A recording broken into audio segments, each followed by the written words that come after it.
Hello, this is Tanya Hernandez here again with Thinking Outside of the Box, series number 3.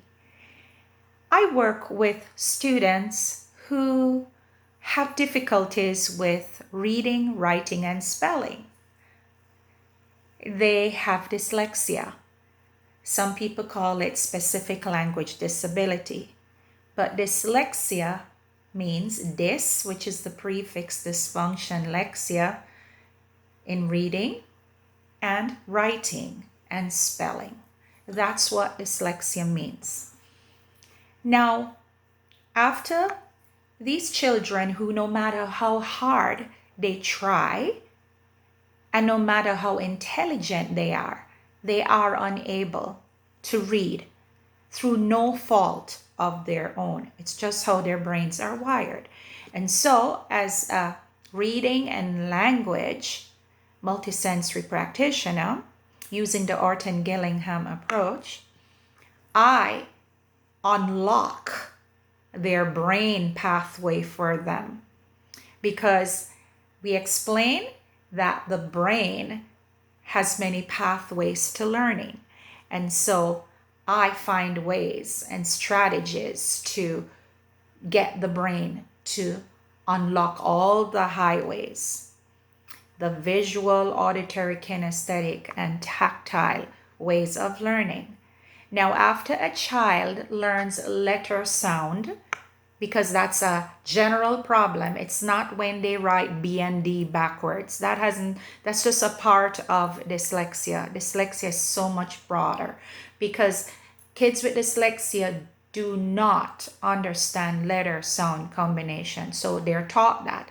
Then they can blend these sounds into words, and then they can write sentences. So to help students to write sentences, I like to use lots of visuals, and I like to do hands-on things with my students. So for instance, I would like to help them with writing fluency, right? And help them to write their first 2 words in a sentence.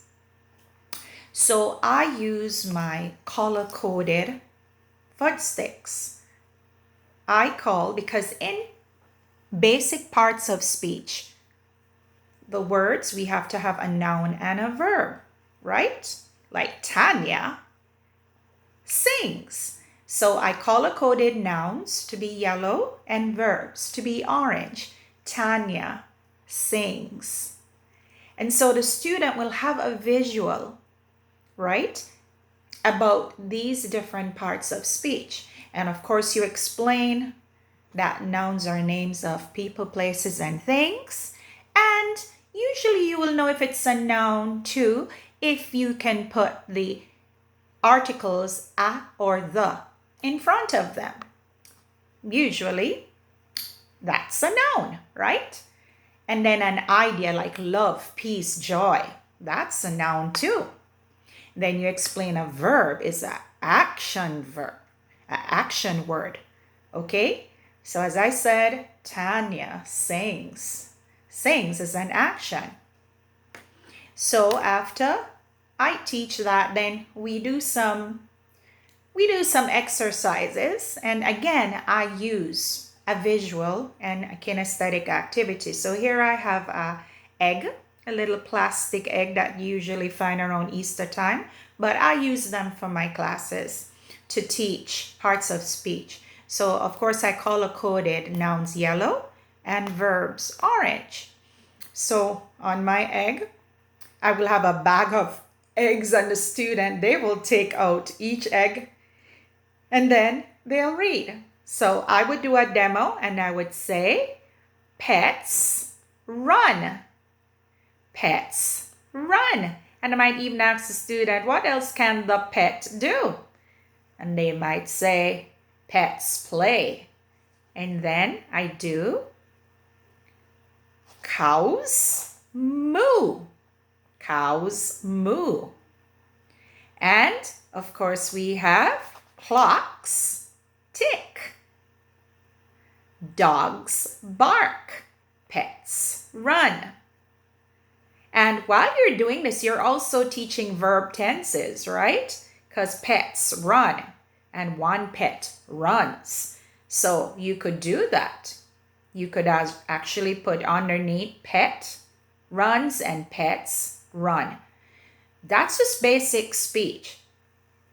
Then, of course, to get them to write on a piece of paper, of course, or on a whiteboard, they would write the pets run. But you're just trying to teach them the basic parts of a sentence.